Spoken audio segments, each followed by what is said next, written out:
Lastly, we have the sound. What I probably feel is the most important feature of any headset, since it's the feature you're probably going to be using more than any other feature that I've mentioned before. It's basically what you buy the headset for, to deliver sound into your ears. And how does the design, the comfort, all of that lend itself to being a good product at the end of the day, delivering sound into your ears? And we can start all the way back at the beginning with the design. The ear cups themselves don't have a very heavyweight material on them. So as we see on other headsets that might have a leatherette material, which is less breathable, but it does filter out noise. So it's almost like a passive noise cancelling through the ear cups themselves.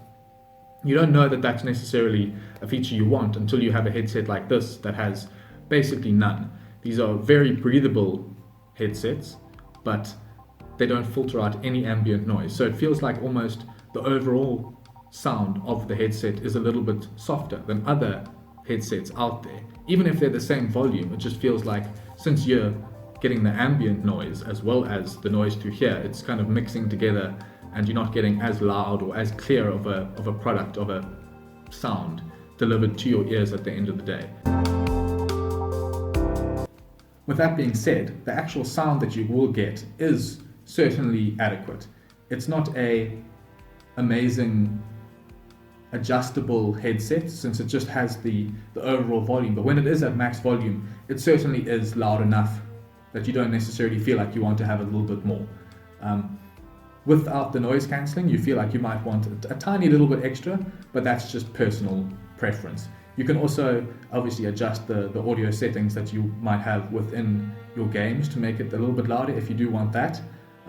But it's certainly not anything that necessarily needs to be marked down too much, because the sound is adequate. You'll hear all your friends, you'll hear all the game noises very clearly. With the wireless headset, you will have the extra adjustment where you can balance out the bass higher or balance out the treble higher, depending on what game you're playing or what movie you're watching, what music you're listening to.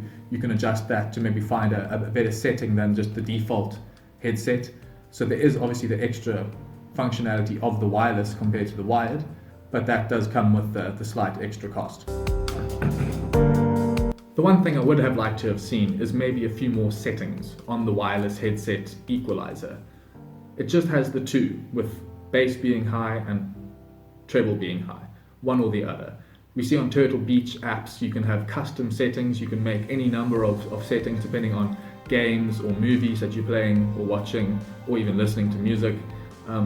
Even if they'd have 3 settings, I feel like most of us use our headsets not just for gaming but for watching movies, sometimes even listening to music. So if they'd had 3 settings, maybe call it a movie, music and a game setting, I feel like maybe they would have at least shown that they're thinking about the uses that we have for these games, for these headsets. Because most of us don't, as I said, use these just for gaming. We'll use them for a whole host of different media activities. So if they'd given us a few more settings, I feel like it would have been a lot nicer adjustments that we could make to the wireless headset instead of just the bass high or treble high.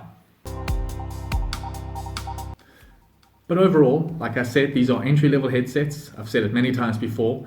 I feel like I shouldn't mark down entry-level headsets as much as I should mark down the really high-end headsets, because these guys are operating at a much tighter budget constraint. They have to cut a few corners to keep their product competitive in a very competitive market already. So the sound of this headset is definitely adequate. Wired headset does the job. It could have done maybe with the slider between the game sound and your party chat. I've mentioned that before. It feels like it's lacking a little bit of that adjustment, of any kind of finer adjustment besides just the volume up or volume down. But it's an entry-level product, so again, I can't mark it down too much. The wired headset, I'm going to give it a 14 out of 20. It does what it says in the box. Could have done with a few extra functionalities, few buttons maybe, and the noise cancelling of the cups is not very good. So the overall sound feels like it's kind of mixing a bit with your ambient noise that you'll hear from your family, from your house, from your street. Wireless headset, it has a much better sound because it is adjustable. You can adjust between the party chat and your game noise. You can have different equalizer settings. Prefer if there was a few more settings, but it does make it a little bit nicer having the extra adjustments here. So the wireless headset gets a 16 out of 20.